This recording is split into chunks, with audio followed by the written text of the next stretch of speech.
Le 21 juin 1995, j'habitais déjà Buchy, village de Seine-Maritime, situé à quelques kilomètres de la grotte du Petit Bois de Clairefeuille, sur la commune de Montéroli. Je ne connaissais pas encore ces galeries creusées sous la forêt où, en ce soir de fête de la musique, s'est joué un terrible drame. Une tragédie qui a coûté la vie à 3 enfants et 6 sauveteurs, dont 4 pompiers. En début d'après-midi, les enfants sont entrés dans les galeries qu'ils connaissaient bien. Le soir, leurs parents, inquiets, sont allés à leur recherche et prévenus les secours. Dès 21h20, les pompiers de Buchy étaient sur place. À partir de 23h30, lorsqu'un premier pompier sera retrouvé sans vie, plus personne n'entrera dans la grotte, alors que de nombreuses personnes étaient toujours piégées à l'intérieur. Une décision d'arrêt des secours prise officiellement par le préfet à 2h du matin. L'intervention ne reprendra qu'au petit jour, en présence de l'armée. La cause réelle de ce fait divers, dramatique, demeure encore aujourd'hui inexplicable pour toute une communauté. Une vérité inaccessible. Autant de questions restées sans réponse qui hantent encore tous ceux qui ont été concernés de près ou de loin.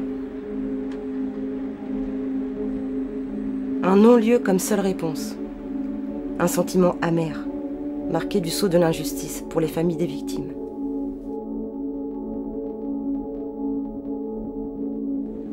Mais le cœur de Buchy continue à battre, se battre, avec ses souffrances silencieuses.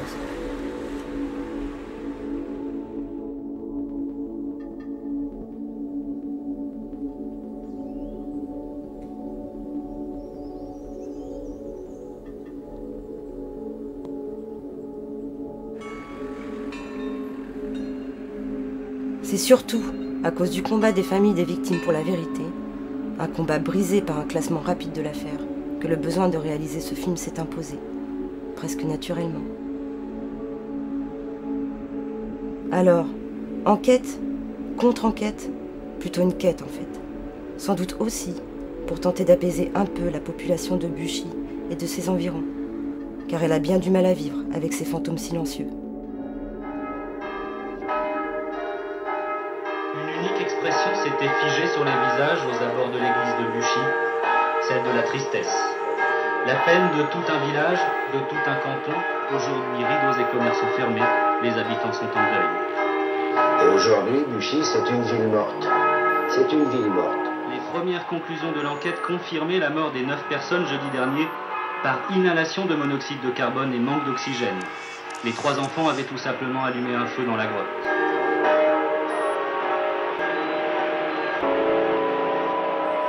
C'est aussi un fait divers qui avait fait beaucoup de bruit à l'époque. Il y avait toutes les télés nationales et internationales qui étaient là, bon, qui se précipitaient sur le moindre témoignage. Tous les faits divers font vendre et celui-ci, ce serait hypocrite de le nier de toute façon. Il est évident que les ventes ont explosé à chaque fois que l'on a parlé de l'affaire.